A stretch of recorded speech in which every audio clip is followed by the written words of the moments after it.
ભાવનગર જિલ્લામાં આવેલા Palitana town police મથકમાં 2 વર્ષ અગાઉ નોંધાયેલા ગુડ્સ એન્ડ સર્વિસ ટેક્સ સંબંધિત ખોટા દસ્તાવેજો બનાવીને કૌભાંડ આચરવાના ગંભીર ગુનામાં ફરાર ચાલી રહેલા 2 મુખ્ય આરોપીઓને ભાવનગર ખાતેથી ઝડપી પાડવામાં આવ્યા। ગુનો આશરે 2 વર્ષ પહેલા પાલિતાણા ટાઉન પોલીસ મથકમાં નોંધાયો હતો, જેમાં આરોપીઓ દ્વારા નકલી ઇનવોઇસ અને અન્ય ખોટા દસ્તાવેજો બનાવીને સરકારને જીએસટીની આવકમાં ચૂનો ચોપડવાનો પ્રયાસ કરવામાં આવ્યો હતો। જે ગુનામાં સંડોવાયેલા અને લાંબા સમયથી પોલીસ પકડથી દૂર રહેલા 2 આરોપીઓને રમીઝ બાઉદ્દીનભાઈ કાઝી અને જીશાન કમીરભાઈ હાલાને ઝડપી લેવામાં આવ્યા છે। ભાવનગર ખાતે તૈનાત પેરોલ ફરલો સ્ટાફ દ્વારા ગુપ્ત માહિતીના આધારે આ બંને આરોપીઓને ટ્રેક કરીને ભાવનગર શહેર વિસ્તારમાંથી દબોચી લેવામાં આવ્યા હતા। બંને આરોપીઓને વધુ તપાસ અને કાયદેસરની કાર્યવાહી માટે પાલિતાણા ટાઉન પોલીસ સ્ટેશન ખાતે લાવવામાં આવ્યા છે।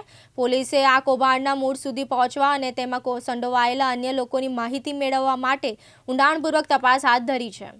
ગૌતમ ગોસ્વામી, દિવ્યાંગ ન્યૂઝ, પાલિતાણા।